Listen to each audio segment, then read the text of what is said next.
Hello, this is David McLean, and we're going to look at designing in the 5.1 space. So, when you're using GarageBand, you're pretty much limited to a mono or stereo output.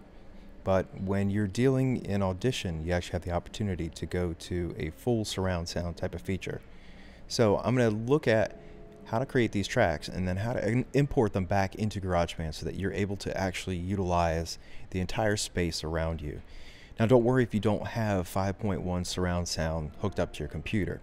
It's not going to make any difference because when you go binaural with just 2 ears and headphones, it will actually convert the signal down so that it makes it appear as though it's quite possibly a surround sound mix. And you'll hear this in movies and other recordings that you would put on your computer or that you would be playing or watching a movie, and you notice that you can hear all those sounds. So this is more than just panning.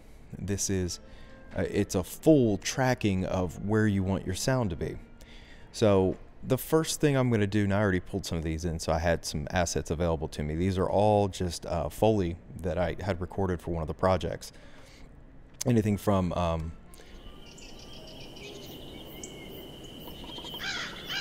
animals that were out in the backyard to the crows on the roof.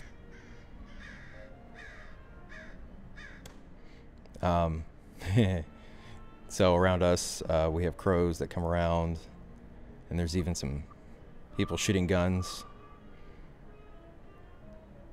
That's a little further down. My son walking on leaves. So I'm going to blend all of these to make it more of a surround type of environment where you can hear someone coming and then hear the nature that's around them. So if you look at what I have in front of me, this is the track panner, and this is going to help me to develop where the sound's going to come from. But first I have to set it up so that I can see the 5.1 space. So I'm going to go to File, I'm going to go New, Multi-Track Session. And as I do this, I'm going to look at my session name. We're going to call this Tutorial. I like where it's at already. I'm not using a template. My sample rate, my float are fine, but when I come down here to master, I'm going to use 5.1. So this is the space that I'm already in. Yes, we're going to overwrite that one. And now, as we look at our space, we can look at the track panner down here, and you can see that it has things already set up. This is the center channel. This is the bass channel. This is the subwoofer. You've got a right, you've got a left, this is left to the rear, and this is right to the rear. So we're going to play around with these settings once we get things set into these tracks. Now, when you look at the tracks, you can add more to this. You don't have to sit with these, but the master's down at the bottom, and you really won't pay attention to that a whole lot until you get to the end and you want to make sure that your audio levels are correct. But I can just take whatever I have over here, like my son walking on the leaves, and I can drop it into the timeline. And it says, oh, the sample rate doesn't match. Well, it will match the sample rate. Now I have my son, and it sounds like it's in front of you. Well, right now I'm going to change that. I am going to put it back here to the right, and I'm going to make it as distant as I possibly can. And now, as you're listening to it, I didn't touch anything to do with the regular pan. So for Audition, the pan is simply here, and you would just click it, and now I can control the pan to the left or to the right, or I can actually put a position point in. Just like the volume is right here, and I can change the volume on this track, or I can change the volume up here. But right now, I've set this track, as you look on the master here, I've set this track to be in this position. So him walking on the leaves is always going to be in that position behind us. And then I'm going to take, let's say, the crows on the roof. I'm going to take the crows on the roof, and I'm going to come down to that track. I select it, just press on it, and you can start to see the differences between where the sound is being placed. And I'm going to take these, and I'm going to move it closer. And you'll notice that it has a little bit more depth to it. So it's putting the sound closer to you in reference, and it's relying more on the left side channels, but it may have a little bit of bleed to the right. So if we listen, And you can actually hear it over on that side, and while you have the crunching on the other side. And if I might need just a little bit of a boost there in the decibels.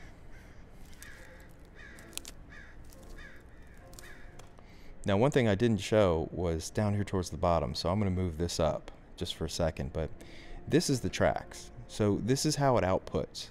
It'll show you as they're playing that each one of these channels is getting some type of activity on it. And this is all 5 of the channels. 1, 2, 3, 4, 5, 6. And you're like, well, 6. 1 is the master, so it's just showing you where the master's hitting on it. So we have all of these, and I can just completely add in more. And as I add them in, I have the opportunity to change. I'm going to drop the decibels down on this one because I know it's louder.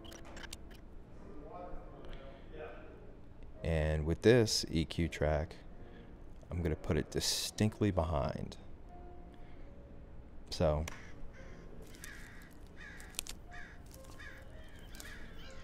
and you can move it around as it's playing to get it set to where you want it to be.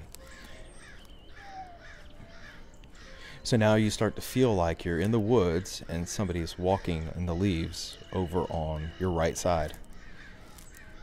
And this helps to create a more environmental sound. So if you have a narration track, you're probably going to want to stick that narration track right here in the middle. Or you might bring it in a little tighter and closer and maybe put the volume up. And that's going to give you a good stereo center track. But all the other elements, you can place them around in different places that give it a more distinct channel sound. And each one of these channels, you can designate exactly where it's supposed to go. So this is a great option for developing a surround, a 3D feel to your sound project. And at the same time, it will export out the same way. So if I say file export, like multi-track mixdown, yes, I want the entire session. And the reason that I need a multi-track mixdown is because it's going to take all those files and it's going to stick them together and put it into whatever kind of output I need. So I take my entire session, tutorial mixdown, Decent 2 sounds, MP3 audio. If I'm going to take this into something like GarageBand, probably going to use AIF because this is going to be an uncompressed audio file that Apple likes. I could also use a WAV. Apple doesn't like it as much, but it works very well. I probably stay away from the MP3 audio only because it does lose quite a bit of quality. AAC also works as well, but once again, it's another lossy. So if I go with the AIF and all I do is I hit OK, and it's going to save that file. And then all I do is I save it somewhere where I can grab it. I just take it and I drag it directly into GarageBand, and it drops it into a track. Let me show you what it looks like. So here, I hit OK. Tutorial mixdown. And we'll go to GarageBand. It's going to be interesting to see what's in GarageBand at this point. Oh, it's saving an old draft. Okay, yes, no, it is not connected to a power source. We'll be all right. And then all I have to do now, and this is the one thing that drives me nuts with GarageBand, is that I have to be able to see this file that I just put in here. So, Decent 2 sounds. And we're going to go to tutorial mixdown. Tutorial mixdown AIF. It's right there. So I'm going to pull up GarageBand. If I can figure out which one it is again. I'm going to shrink this thing in just a little bit. That way I can grab it, and I'm going to take tutorial mixdown and I can drop it directly in. And it's going to convert it over now for a stereo type of output. But you need to see what the track looks like. It's very different.